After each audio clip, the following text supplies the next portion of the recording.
প্রবাসী একজোট।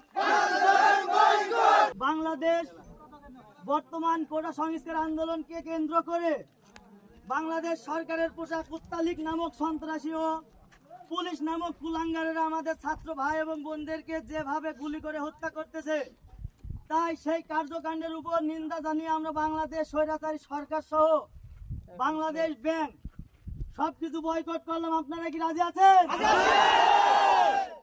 তাই আমরা মালয়েশিয়া সহ সারা বিশ্বের যত প্রবাসী যেখানে যে অবস্থায় যে পরিস্থিতিতে আছি সেখান থেকে সাহায্য করব আমাদের ছাত্র ভাইদেরকে। আপনারা কি রাজি? আপনারা হয়তো ভাবছেন আমরা প্রবাসের মাটি থেকে কিভাবে আমাদের ছাত্র ভাইদেরকে সাহায্য করতে পারি। হ্যাঁ ভাই, আমরা বাংলাদেশে অর্থনীতির চাকা দামিয়ে দিতে পারি। সেটা হলো আমরা রেমিটেন্স বাজানো বন্ধ করে দেব বাংলাদেশ বৈধ ব্যাংকের মাধ্যমে। আপনারা কি বাংলাদেশ ব্যাংকে টাকা বাড়ানো বন্ধ করতে রাজি আছেন? মানে আমরা প্রবাসীরা আজ 2 দিন যাবত বাংলাদেশে আমাদের পরিবারের সাথে যোগাযোগ করতে পারছি না। এমনকি বাংলাদেশ থেকে আমাদের ইন্টারনেট ব্যবস্থাপনা বিচ্ছিন্ন করার মাধ্যমে আমাদেরকেও বাংলাদেশ থেকে বিচ্ছিন্ন করে দেওয়া হয়েছে। আমরা সেই প্রতিবাদে এখান থেকে প্রতিবাদ করব, বাংলাদেশের রেমিটেন্স বাড়ানো বন্ধ করে দেব।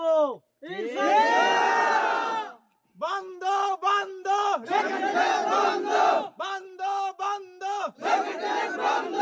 আমাদের এই মালয়েশিয়া প্রবাসী থেকে সারা বিশ্বের যত প্রবাসী আমরা যেখানে আছি না কেন সবার কাছে আমরা একটা বার্তা পৌঁছাতে চাই, বাংলাদেশ ব্যাংক বাংলাদেশ ব্যাংক একজোট হব।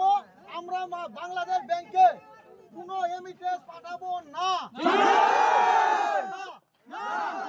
ছাত্র ভাইদের ভাই বোনদের উপর যেভাবে নির্যাতন করতেছে, এই যে আমাদের আবু সাইদ ভাই সে শহীদ হয়ে গেছে, তার জন্য আমরা সবাই দোয়া মাগফিরাত কামনা করবো। সে যেন তাকে যেন সে যেন জান্নাতবাসী হয়ে যায়, সবাই আমরা তার জন্য দোয়া করি। এবং আমাদের পরিবার আছে তাদের কাছে ফোন করে বলবো যে দোয়া করো আবু সাইদের জন্য। হ্যাঁ, আর আমরা বিশেষ মনের দুঃখ আমাদের প্রবাসীদের, আজকে 3 দিন 4 দিন যাবত আমরা কেউ কোনো কথা বলতে পারতেছি না। বাংলাদেশে আমাদের পরিবার কি অবস্থা থাকলো না থাকলো তাও খোঁজ খবর নিতে পারতেছি না। আমরা এখানে কি অবস্থা আছি তারাও খোঁজ খবর নিতে পারতেছি না। এই জন্যই আমরা মালয়েশিয়া প্রবাসী যত আছি এবং অন্যান্য বিশ্বের যত প্রবাসী আছি সবাই আমরা 1 মাসের জন্য বাংলাদেশ ব্যাংকে কোনো টাকা পাঠাবো না।